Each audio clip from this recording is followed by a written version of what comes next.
All right, I like that. Welcome to the Center for Creativity. My name is Anina Collier. I'm the Dean of the Center for Creativity. And whether you're here in person or watching us online, we are so excited for you to be here and take this awesome workshop. But before I introduce our presenter and we get started, I have a few announcements to do. Number one, real basic, restrooms are here. Water fountain and bottle filler are in that foyer. This is our next to last weekend of the I Can't Workshop series. Next weekend, we have two I Can't Work in Film with Tulsa Film Collective. It's going to be awesome. And also, I Can't Dry Flowers with Tulsa Garden Center.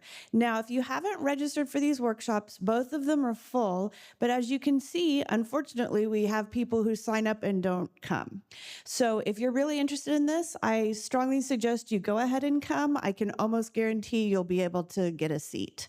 But you can also watch online, particularly the film one, because there are no supplies on that one. So you're welcome to do that. And we hope to see you back. As you know, we'll start up again in September with the fall series. Oh yeah, okay, I like it. We have a little more than 2 weeks left for you to submit to Please Touch the Art. This is an open call for artists in all media, and it's just like it sounds like. Every piece in this exhibition must be able to be experienced through touch, but we're looking to engage all 5 senses. This is an exhibition we do every year with a special focus on visitors who are blind or visually impaired. So we work with a lot of organizations to make this an inclusive and accessible exhibit. We have students from the Oklahoma School for the Blind who come, and then we have all of the Tulsa 6th grade students through Any Given Child coming through this in September and October. So this is one of our biggest, most exciting initiatives. We'd love to have you submit artwork for this, or if you're not interested in that, definitely keep an eye on your emails for the opening reception in early September. One more quick thing. So, who here has heard of the Tulsa Achieves Scholarship? All right. So what this is 2 years of free college for any student who graduates high school in Tulsa County. That's public, private, or homeschool. They only have to have a 2.0 GPA, and they have to do, once they start at TCC, they have some community service hours that they can schedule at their convenience. But it's as good as it sounds. You can get an associate's degree and go right out into the workforce as a nurse or a veterinary technologist or many other things, or you can transfer to a 4-year program. They transfer very easily to nearby schools. So this is a national model for free community college for creating an educated workforce. Everyone is like, what's the catch? It's too good to be true. It's not. It's just what it sounds like. So if you have a young person in your life that maybe doesn't know about this, we really ask for your help making sure that they know that this is available. 2 years of free college. So we have at the check-in table, we have it in English and in Spanish. Please grab what you need. If you have a group of young people, if you lead a group at your church or wherever, grab a handful. We have tons of these, and we could really use your help because despite our best efforts, there's still a lot of people that don't know about it. Yes. Yes, yeah, yeah. The thing is, they have to get it like within the same time frame as they would normally be. So right now, the scholarship is for students who graduate as a senior and go right to college in the fall. So they can't take a gap year. So that's a very important point. I'm glad you brought that up. But they don't have to enroll full time either. So it's just really encourage people, just get a start if you're eligible for this program, which anyone in Tulsa County is. So Tulsa Achieves. Finally, that is enough from me. I'm so excited about this workshop. This is something we have never done at the Center for Creativity. And if you are a visual artist, even you may be kind of unfamiliar with this technique. Here to tell us all about it is Aletha Curry with the Philbrook. She's a teaching artist with Philbrook. We're so grateful for their partnership. They provided all of these supplies for you, as well as providing our instructor today. So please help me give a big warm welcome to Aletha and the Philbrook Museum.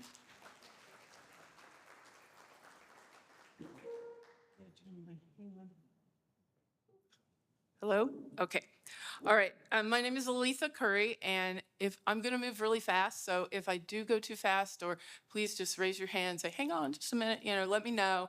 I am a 30-year public school art teacher. I'm retired.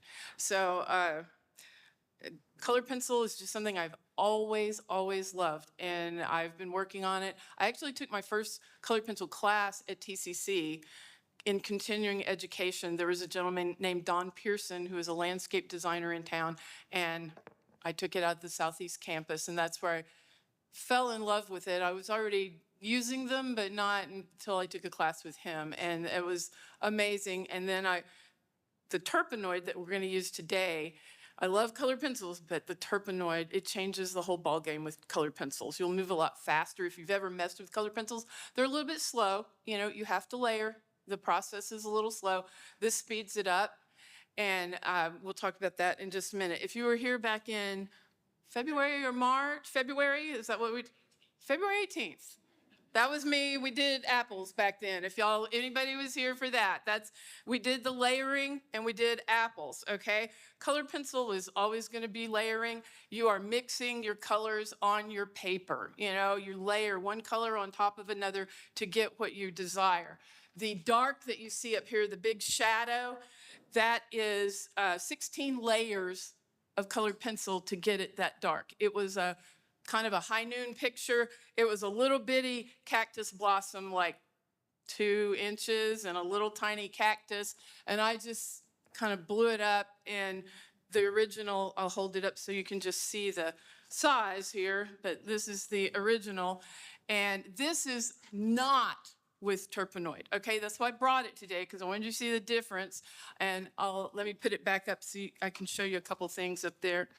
If you look at the edges of the petals up there, like right in here, you can kind of see the graininess. You see what I'm talking about? If you've ever messed with colored pencil, you know what I'm talking about. Your paper, all paper has a tooth, and the teeth literally stick up. That's why they call them teeth. And so when you use a colored pencil, it kind of skims along the top of it. And the more colored pencil you use and the more colored pencil you use, you'll fill in like this. There's, not really, you don't see any graininess down in here in the big shadow. But that is a technique called burnishing. Basically, there's so much color in that area, I probably couldn't get anything else in there. I don't think I could get it any darker. And that was not black, by the way. I just want you to know it was indigo blue, some really dark green, a dark brown, and a dark purple. And I just kept layering until I got it where I wanted it to be. So now, that being said, I'm going to move this one out of the way. I have another one to show you. Okay. I know, it's only the biggest one I have, but I figured you could see it better, And the reason, one thing I wanted to see if I could do a colored pencil that big. That's why I did it. I just wanted to see. This is with Turpenoid, okay? And if you look at it, it is an impressionistic technique. So you see, the kind of like streaks of paint, so to speak. But this is done, the whole thing was done with Turpenoid. When you first get started, you're going to use a little more Turpenoid, and you'll find as you go, you use less and less and less. I think it becomes saturated in your paper a little bit, and you're not going to wet your paper down a lot or anything like that, but you get so much on there that you kind of just don't need it as you go. So you are welcome to come look at these later. And I know we have to get out of here pretty fast, but that is why I brought you the two for compare and contrast. If you see them up close, this is, it does have a whole different look to it than the cactus blossom, okay? So that's with and without. Okay, let's see here. We are using Prismacolor colored pencils. The stuff that's in front of you are things that you need. The stuff in the middle of your table are shareables, okay? So you'll just share them with your table, and if you don't have enough, raise your hand, we'll bring you some more. This is every color of colored pencil that they make. I got it for Christmas. It was a Christmas present. I had a bunch of colored pencils. I have over 300 colored pencils, but it's like everything. They make new colors every year, and they discontinue colors. And sometimes I think they say they discontinue it, but then they just change the name on it, because dark brown, it used to be dark brown, now they call it coffee brown, because I guess it's cooler, you know. So anyway, there's some stuff like that, but this is every color they make. Now, these are soft core, which is something new that they're calling them. It's just Prismacolors, but they're soft core. Now, they do make, I just want you to know, these, which are very thin. They're still Prismacolor. They come in the same colors as, but these have, they're hexagonal. That's how you can tell them apart. These are round and these are hexagonal. They used to have a metal tip on them, but I guess that was too expensive. So now they're just hexagonal. These are hard, okay? So these are good for sharp lines, if you need sharp lines, or tiny, maybe whisker lines or something like that that you would need that was very fine. And I'm going to show you these, and then you're going to hate me, but this is what's in the middle of your colored pencil. They don't make them anymore. I know, it's sad. Rubbermaid bought out Prismacolor, and I guess Rubbermaid decided we didn't need these anymore. It's just a big chunk of what's in the middle of your colored pencil. They're called art sticks, but if you ever find any, they're really expensive now because they don't make them anymore. But this is what I did that with. So you can use the side, you can use, you have a much bigger point down there. You can wear it off on a piece of sandpaper to a point if you needed it. So I don't know, I love these, and they're really handy. I don't know why they didn't, why they quit making them, but I can't imagine having to use an actual pencil point to do something like that. That'd be kind of ridiculous. Your first page that I gave you, I realize they're a little bit redundant, but this just talks about some basics. We are using bristle board. That's what you have. You have a piece of bristle board. You can buy it at Michael's, Hobby Lobby, Ziegler's. They're leaving me out. Anything, I don't know. I don't think Walmart has it, but they might, especially from time to time. But that's what we're using today. This one is on illustration board, which I do mention in your paper. Watercolor paper is too absorbent for the technique we're doing today. You need allergies, excuse me. You need something that's smooth but not slick, like computer paper is slick, and that won't work. And you want something a little bit thick, okay? So that's illustration board. This one's on a big piece of bristle board. I use a lot of illustration board just because I'm really rough on my artwork. Illustration board lasts better. So, okay, let's see. Oh, I do have, now not on your table, you should have an eraser out there, but just a couple quick things. If you like colored pencil, this was $4.49 at Hobby Lobby. It's an electric eraser. It takes a couple, like AA batteries, I think. These are easily changeable. You just take the tip out and change them out, and they come with a whole bunch of tips. It's got like a lifetime supply of tips on here. But this thing, you just press it and it erases wonderfully. And it might not get you all the way back to the white of your paper, but it's a lot better than anything else, and it'll go pretty fast. And because colored pencils can be kind of expensive, these are pencil extenders. I use these when your pencil gets down to a nubbin, but you don't want to throw it away. Here you go. You stick it in one of these, and then you can get it all the way down to nothing. Okay, so those are two things I find very handy. The other thing I always use is an electric pencil sharpener. And you'll hear people go, oh no, don't put colored pencils in your pencil sharpener, it'll clog them up. I have had the same colored pencil sharpener for 20-something years, and it has never, and I say never, gotten clogged up, okay? I was an art teacher. I taught junior high. We had the same pencil sharpener the whole time. Okay, one kid finally was being ugly, and he stuck in a pencil like this, and he stuck the metal in and messed it up.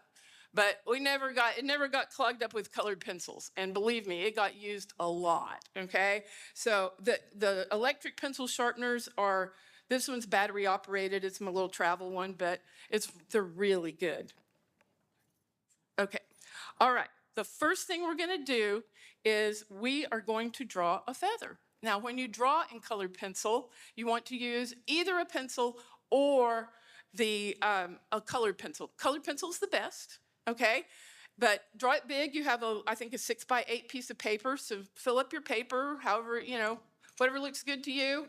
Follow the outline, just simple little outline. I'm going to draw something up here. And let me get if you're drawing, let's say you're drawing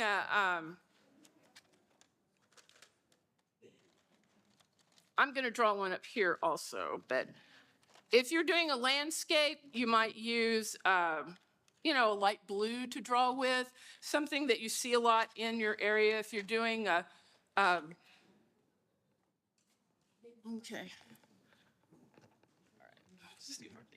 All right. So I'm just going to you just need it dark enough that you can see it. Don't make it really dark, okay? And if you are using a graphite, just a number 2 pencil, keep it really light, all right? Just a rough outline of what you're doing here. Y'all can't see that. I'm going to draw in a different color so you can see it. Okay.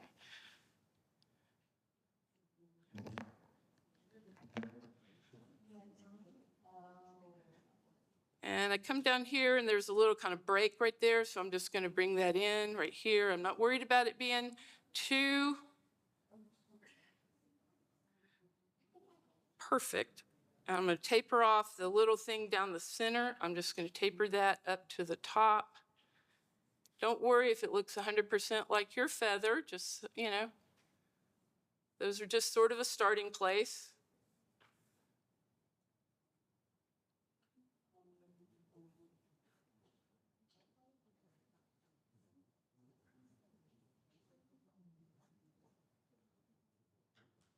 And mine has some little wispy things down at the bottom, so I'm going to do that. This is the feather I have. I'm not worrying about the polka dots and all that stuff. I don't know if y'all can even see my outline a little tiny bit, maybe. I'll make it a little darker.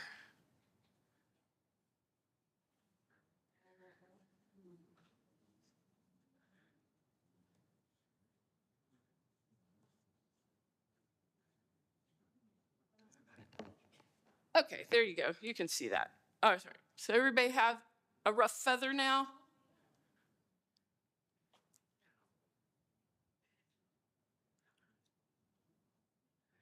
In colored pencil, you need to work from lightest color to darkest color. So in your head, I want you to think about what color you want your feather. You may think about what color you want the background if you want to do the background. We're going to do several different things here. So here is, we're going to start with the feather itself. So think about what color you might want it to be, and I'll tell you what to do in just a second. All right, everybody got their feather? Yes, we're okay? All right. So pick a color, any color. Was that a weight or was that no? Okay.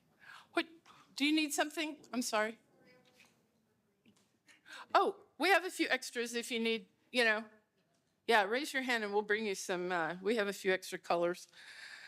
All right, I just got fun colors. I wasn't trying to make it look like these feathers. They're just random fun colors. It's summer. I thought it'd be more fun. All right, choose the color you want for your feather. Now, if you want it to, that's fine. If you want to put I noticed some of them had little stripes on them, dots, anything like that. You can do that if you want to. So what we're going to do is take your color, and you don't have to be all picky about this, okay? That's kind of the beauty of it. Let me get a color here that this one. Okay, so here's what I'm going to do. I'm going to take my colored pencil, and I'm just going to put some color on it like this. And notice I am not being, if you were here for the apple thing, I gave you a specific technique where your strokes overlapped, and you had to move a little slowly. Be careful with you might have to sharpen your pencils a little bit, because sometimes if you hit that wood on your paper, it makes a little groove. And I am doing this in the direction that those little, I don't know what they're called, the little feather hairs, how they move away from and I'm just basically scribbling some color down. So it's not neat, it's not pretty, it's fine. All right, you should have on your table, everybody needs a swab, so you should have that. You have a paper towel, if they're blue. You'll need your paper towel and a cotton pad. So just hang on to those. I believe there's enough Turpenoid for everybody to have between every 2 people. And some of the tables that have less, you have enough. All right, so take your Turpenoid. Actually, let me get one of these. Oh, here they are. And Turpenoid, the smallest container I've seen Turpenoid in is 2 ounces. So if it's something you wanted to try at home, you can buy a little bitty one. All right. I am going to take my swab and my cotton pad, which I just laid it down. There it is. Okay, you'll go through probably more than one swab and cotton pad. So if everybody will watch real quick, and then you can go back to what you're doing. All right, you're gonna take your cotton pad, and I usually fold mine, yes, I should do it here. Fold it up, into little kind of pieces, and I just work, you don't wanna saturate the whole thing. I'm just dipping the tip in there just a little bit. Then what I'm gonna do, this is why you have a paper towel, take your paper towel, and you're just gonna dab it off a little bit on your paper towel so it's not quite so heavy, okay? Because the first time you dip it in there, you get so much. Then I'm going to take it and do this. And look what happens, and it will fill up most of this. It is pretty amazing. If you get a spot that looks, let's say, scratchy, you can go back over it.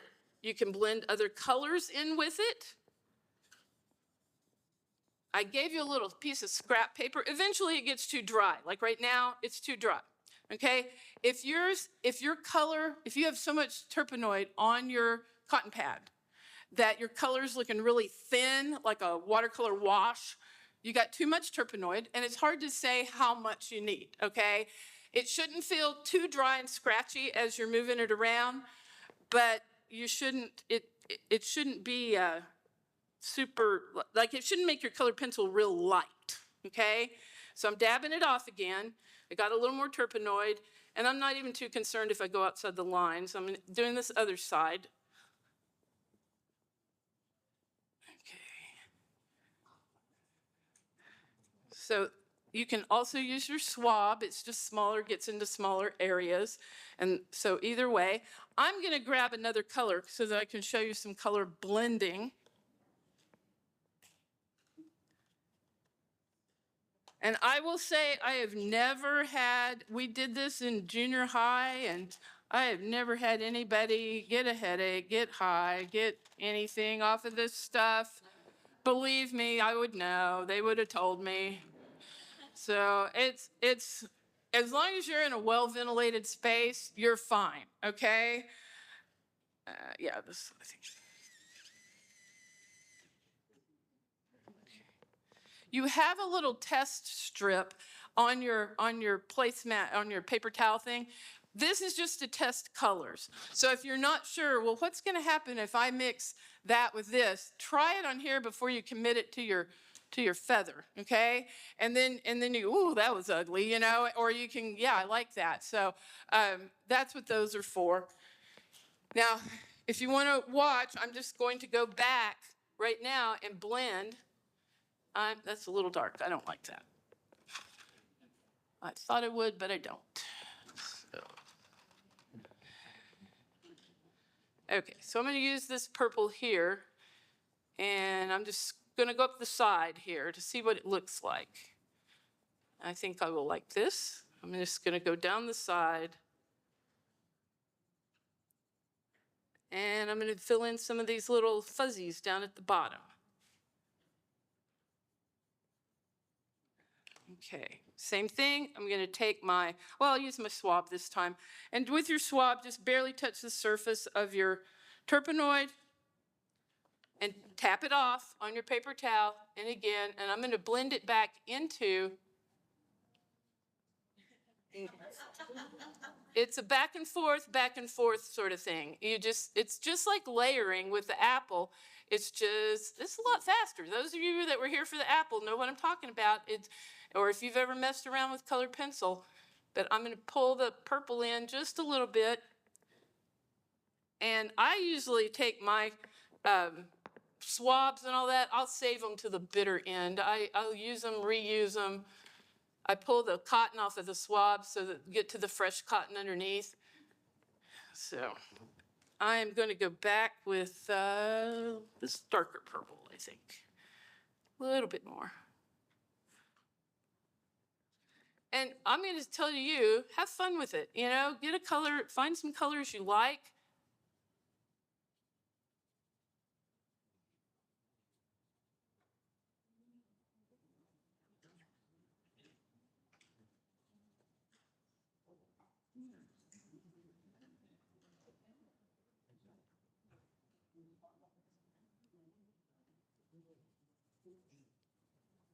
Okay, just blend. Now you can, I had something on a picture and I just really did not like it. So I took enough Turpenoid to lift it out. And I got most of it off and then I let it dry and came back and did something else in that area. Now, if you turn your picture over on the back and look at it, you may be able to see, I don't know if you can see, that's the Turpenoid soaked through just a bit. That's okay, it does that. It's not gonna hurt anything.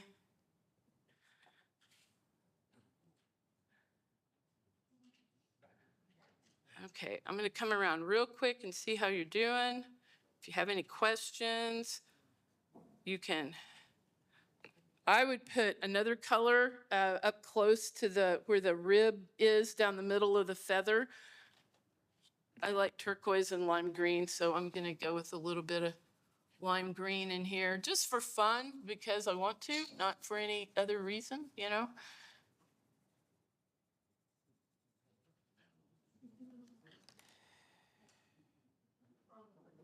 And if you need anything, raise your hand. We've got people that'll get you some more supplies if you. Now I'm gonna work this out into there's my lime green. Oh, I'm gonna use a little more of that. I like that. So I'm gonna pull the lime green into the turquoise.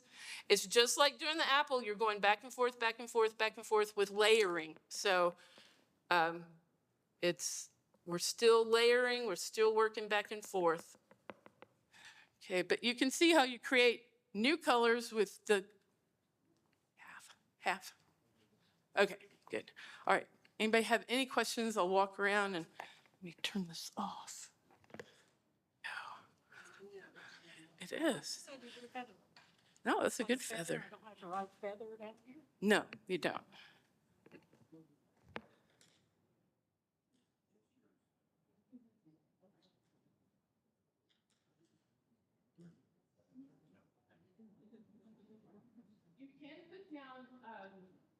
You can put down more than one layer at a time also with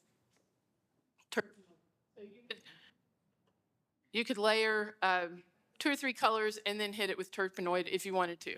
I'm going to do some techniques up here, and they are on your sheet that says demo board, okay?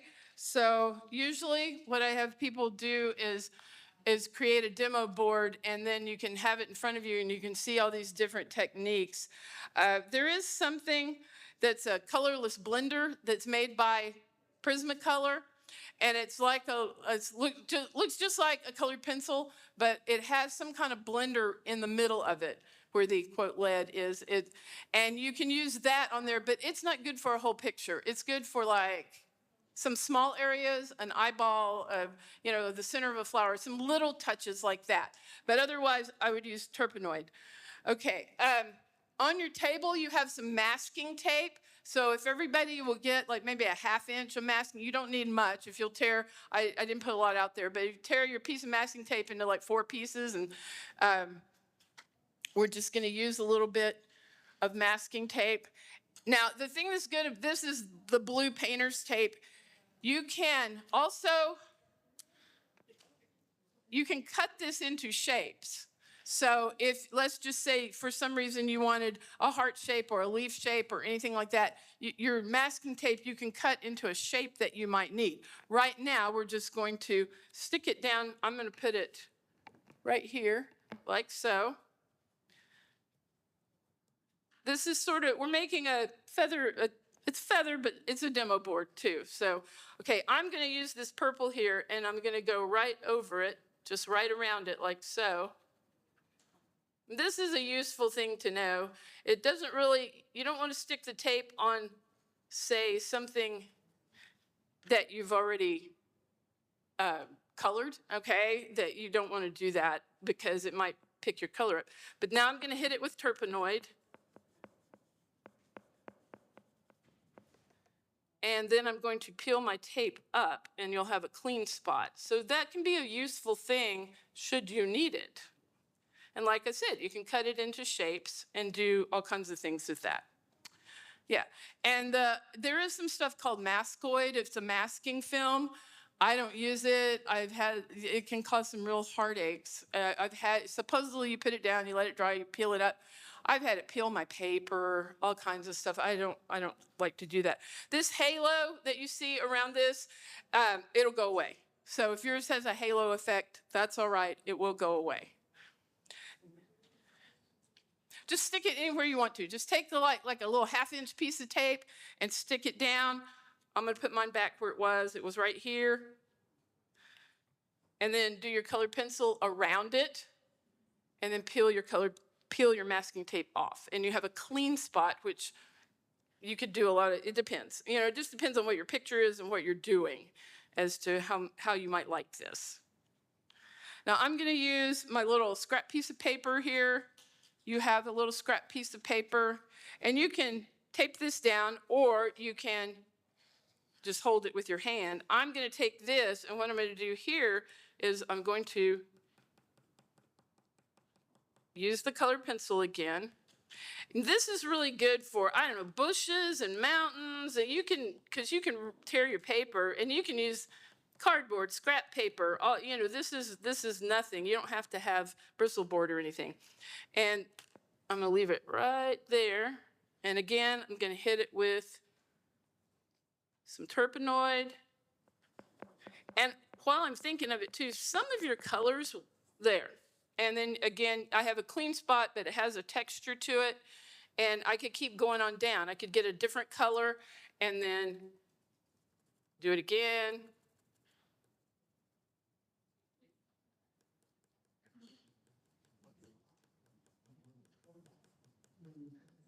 So I'm just letting it overlap on this one. I'm going to hit it with a little more Turpenoid.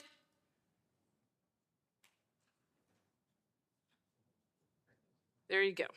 Okay, and if I want this to be a little smoother, which I usually do, I'll just go back over it. I can add a little more green. If you decide your color is not as bright as you want it to be, you can touch it with the same color again, like so.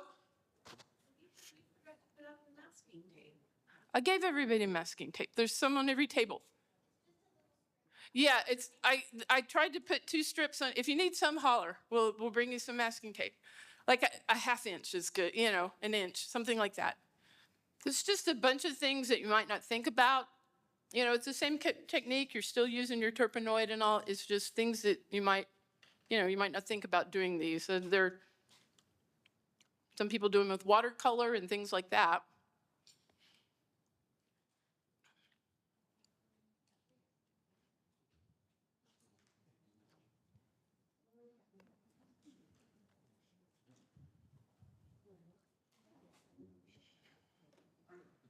They have cosmetic sponges, right?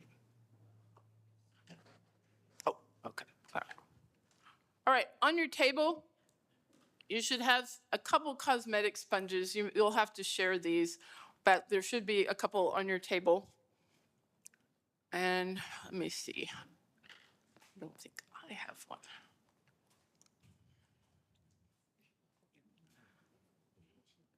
Okay, with the cosmetic sponge, I am actually going to color out a spot first, like so.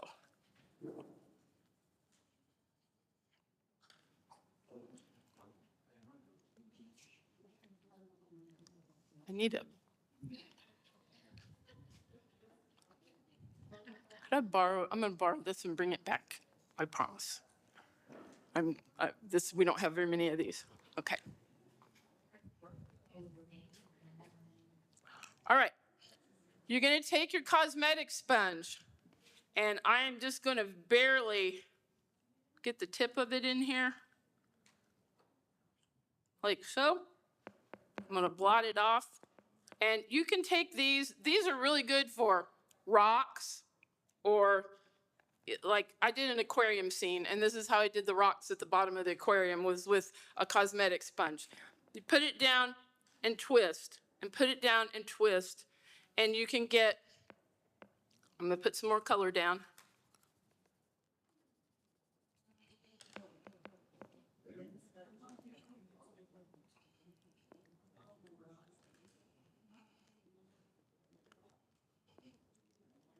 And it gets on there and you can keep using it. So you can make bubbles maybe, rocks. That's what I've used it for, is things like that.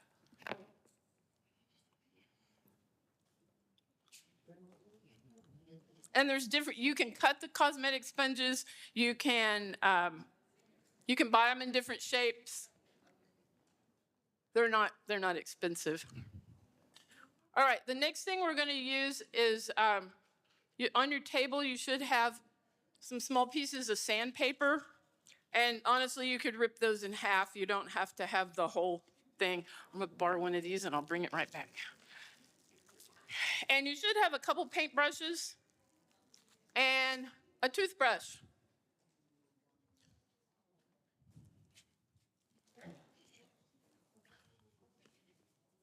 I'm going to get a completely different color so y'all can see what I'm doing here. All right. If you will put your sandpaper on top of your blue paper towel, and what we're going to do is you're going to take your colored pencil and you're going to grind some of it off onto the sandpaper. If you ever have colored pencil and the lead falls out, save it, because it's really good for stuff like this. Okay, don't do this until I show you how to do it, because I don't want you to get it all over your neighbor, okay? All right, I'm going to dip my toothbrush down in the little jar and get some Turpenoid on it. Then I'm going to put it on, can y'all see that? Put it on the sandpaper, okay?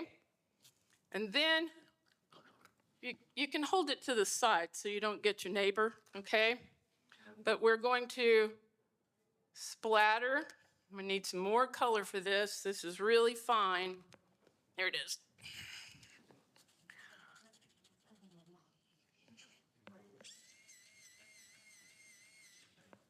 This is a technique that's really good for snow, stars, fog, baby's breath. If you get close, I've got a really fine splatter. I don't even think y'all can probably see that. I'm going to get a darker color and do it in a darker color. Yes, grab a turp.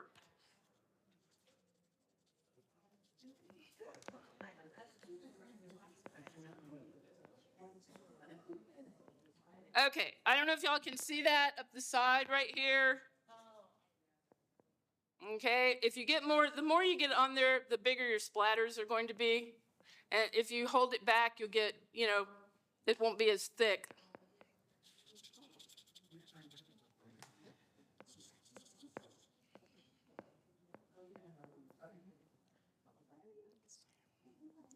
But if you save an old toothbrush or anything, it's really hard to see. I'll bring it around. It's a fine mist. It's for, fog, snow, stars, sea spray, if you're by the ocean. Very fine mist. Okay, so. But it can be fun. It's also really good to cover up mistakes. So if you make some kind of boo-boo in the background and you're like, oh, I can't get rid of that, you can mist over it, and it'll cover it up for you. So it's hard to see up there. So my color was light. So I Yeah. hate to say it, but we are out of time for this workshop. I know it goes by so fast and we're having so much fun, but we do need time to turn the room over for the next workshop, which if you're not signed up for, we encourage you to stick around because there almost certainly will be room. It's harmonica with the Bob Dylan Center. But I want to make sure everybody saw this flyer on their table. Philbrook is for everyone. They have a new program which offers $1 admission for those who need it. So be sure to take a look at that. Philbrook's just an amazing institution. My family and I are members. We go there all the time. I know that some of our I Can't regulars volunteer there. So we just really appreciate Philbrook's partnership with this workshop, and especially Aletha. Let's give her a huge round of applause. Thank you. Thank you for being here. There is so much more you could learn from her. She does teach classes at Philbrook. What are they called again? They have a program called Stay Gold, and Stay it's Gold. supposed to be for people over 55, but you don't have to be 55. No one's going to you check know, your ID. And so that's what I taught. I took a class, and then they asked me if I'd teach. So I taught, we did botanicals in colored pencil is what we were doing. And we went through all the techniques. We did the layering, we did the burnishing, everything. So Yeah, so this is just a little taste. So what we need now, I do one more thing. They do have scholarships also. The classes do cost, but there's a couple of scholarships. I have no idea how that works. I don't know how many they have or anything like that. So if you'll just, keep that in mind. And Lydia is the lady you talked to about that. If you, can I go ahead and tell them what to, take your artwork, and if you could throw any trash you have over there, and if you'll just push all the shareable stuff to the center of the table, we're going to come by and scoop it up. yeah, so we need your help turning the room over. So just to reiterate, you're welcome, of course, to take home your artwork and any of the, like if you use the little bookmark looking thing, but everything else we're going to retain unless it's garbage. So just like what this table is doing, they're putting all the colored the stuff pencils, in the center. erasers, jars, Everything. sharpeners in the middle. And then if you could clear the garbage, we have trash cans at both sides of the room, and that will help us so much. So we really appreciate it. Thank you so much for joining us today. If you are watching online, I hope you learned some new techniques, and we'll be back in just a minute with harmonica.